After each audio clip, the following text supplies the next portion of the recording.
નમસ્કાર દર્શક મિત્રો, હું કામિની મકવાના જન અર્પણ ન્યૂઝમાં આપનું સ્વાગત કરું છું। સૌથી વધારે સ્ટ્રીટ લાઇટો બંધ હોવાના કારણે આજ રોજ વોર્ડ નંબર 12 ની કચેરીમાં આવેદન આપતા એડવોકેટ અશફાક મલિક વિગતવાર વાત કરીએ તો તાંદલજા વિસ્તારમાં તેમજ વિવિધ વિસ્તારોમાં સૌથી વધારે સ્ટ્રીટ લાઇટો બંધ હોવાના કારણે આજ રોજ ચપ્પલનો હાર લઈને અનોખો વિરોધ કરતા એડવોકેટ અશફાક મલિક જો કે વિરોધ પ્રદર્શન ઓફિસમાં પહોંચતા પહેલા જ ત્યાંના અધિકારી ખુરશીમાંથી ભાગી ગયા હતા અને અશફાક મલિક દ્વારા અનેક પ્રહારો પાલિકાને કરવામાં આવ્યા। જ્યારે પાલિકા મન ફાવે તે વેરા લેતી હોય તો પ્રજાને પણ સુવિધા આપવાનો પૂરેપૂરો અધિકાર છે।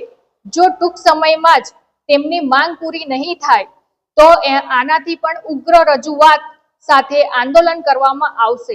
સાંભળીએ શું કહી રહ્યા છે અશફાક મલિક। વડોદરાથી કામિની મકવાના, કેમેરામેન સિદ્ધાર્થ પરમાર।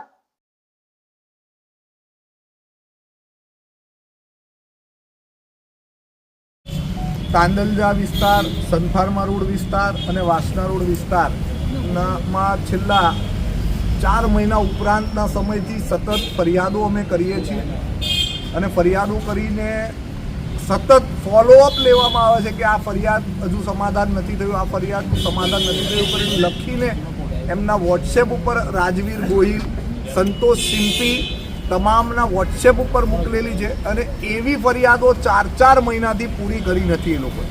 અને એ ફરિયાદો અંગે જ્યારે પણ ફોન કરીએ ત્યારે યાદ દેવડાવીએ છીએ કે આ ફરિયાદ છે પૂરી કરો, આ ફરિયાદ છે પૂરી કરો। આજે કરે છે, કાલે કરે છે, આજે કોન્ટ્રાક્ટનો માણસ આવે છે, કોન્ટ્રાક્ટર એવા રોજ બહાના થાય છે અને ફરિયાદ પૂરી થતી નથી। છેલ્લા 4 મહિનાથી આ વિભાગની કામગીરી એકદમ નબળી એટલે થર્ડ ક્લાસ કેટેગરીની કામગીરી થઈ ગઈ છે।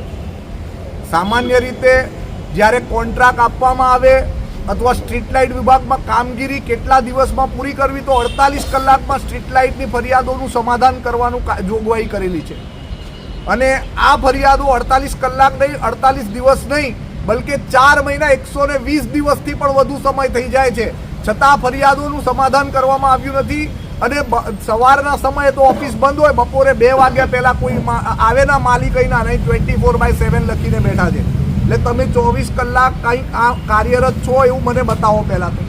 એટલે અમારી આજે અમે લોકો આ ચપ્પલનો હાર લઈને આવ્યા છે, જે અધિકારી છે એને પહેરાઈશું અને એમની એમની કામગીરી છે, કામગીરીના આધારનો આ ઇનામ છે એમના માટે।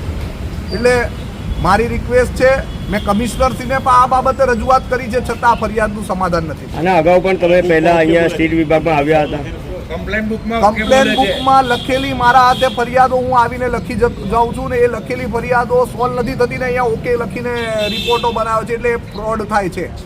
અહીંયા આગળ એ રીતે નાણાં પડાવવાની મહેનત થાય છે, સરકારના પૈસા લૂંટવાની મહેનત થઈ રહી છે। એટલે આજે અમે લોકો અહીંયા આવ્યા છીએ। શું નામ આપનું? અશફાક મલિક।